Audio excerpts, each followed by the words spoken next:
Өнөөдөр бид бас эдийн засгийн хөгжлийн яамны хувьд мэдээлэл сонсож байгаа шүү дээ.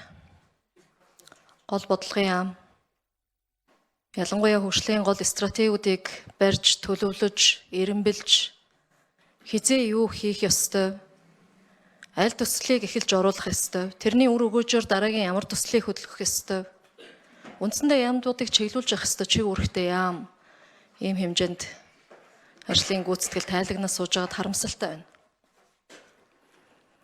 Албан бичиг хугацаанд өгөхгүй бол их хурлын гишүүний асуултанд хугацаанд хариулахгүй бол техникийн алдаа болдго юм байна гэж танай одоо яамны ажил ингэж явдаг болж ил гэж ойлголоо. Техникийн алдаа байсан юм байна. Би тодорхой цаг хугацаатай он сартай мэдээллүүд дээр би асуулт асууж байгаа шүү. Эдийн засгийн хөгжлийн яамны гол бодлого барьж байгаа газрын дарга төслүүдийнхаа талаар ойлголтгүй байгаад харамсалтай байна. Уулуурхай яам хариулж байгаа жишээтэй. Үйлдвэр технологийн паркийн төслийн нэгжээс ярьж байгаа жишээтэй. Өнөөдөр энэ зэс боловсруулах зохицолбор дээр ч одоо компани байгуулагдчихад байгааг мэдж байгаа юу? Ийм учраас надад тодорхой хэдэн санал байна. Нэгдүгürt би энэ хугацаанд аваагүй ирсэн нэр зүүсэн бичгийнхаа хариуг тодорхой авмаар байна. Эдийн засгийн тооцоо судалгаатай нь авмаар байна. Зураг төсөв техник эдийн засгийн үндэслэлтэй нь авмаар байна. Өнөөдөр тавьсан асуултуудаа тодорхой хариултуудыг авсангүй. Тийм учраас таны хариулж байгаа тэр эдийн засгийн хөрөнгө оруулалтын өгөөж, эдийн засгийн өргөөжийн тооцоо гэдэг дээр би хариултаа авч чадсангүй. Тийм учраас энэ бүх мэдээллүүд, асуултууд дээрээ би тодорхой хариултуудаа дэгийн тухай хуулийн 9.16-гийн дагуу энэ хугацаанд заасан хугацааны дагуу би авмаар байна. Энэ одоо хурлаар хэлэлцэгдсэн яригдсан асуудлын протоколд хяналт тавьж өгөхийг одоо байнгын орооны дараагаас бас хүсэж байна. Гишүүдийн хэлж байгаа үг бичгэнд бол хариу өгдөггүй газар юм байна лээ. Ер нь цаашдаа ажлын хэсэг байгуулагдаад энэ төсөл бүрээрээ асуудлаа тодорхой сонсомоор байна. Ийм ерөнхий мэдээлэлээр бид нар ажил төлөвлөж явж чадахгүй.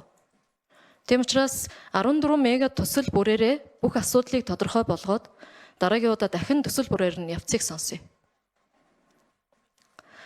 Аж үйлдвэржилтийн мега төслүүдийн одоо төсөл бүрээр нь эрчим хүчний их үүсвэр хангамжийн асуудлыг тодорхой болгож танилцуулмаар байна. Дархны төмөрлийн үйлдвэрийн түшгэлсэн гангийн зохицолборын асуудал, өнөөдөр эрчим хүчний асуудал нь шийдэгдээгүй л байх ёстой. Гэтэл бид нар удахгүй орох юм шиг юм яриа суугаад байгаа. Зэс боловсруулах үйлдвэр, зэсийн үйлдвэр гэж яриад байгаа. Зэсийн бажимал хайлах боловсруулах үйлдвэр. Энэ үйлдвэрийн техник эдийн засгийн үндэслэлд яаралтай тодтголыг хийх хэрэгтэй байна. Яам хариуцсан чиг үүргийнхаа хүрээнд ажиллаж шуурхалаач. Эдийн засгийн хөгжлийн яам энд хяналтаа тавьж ажиллаач.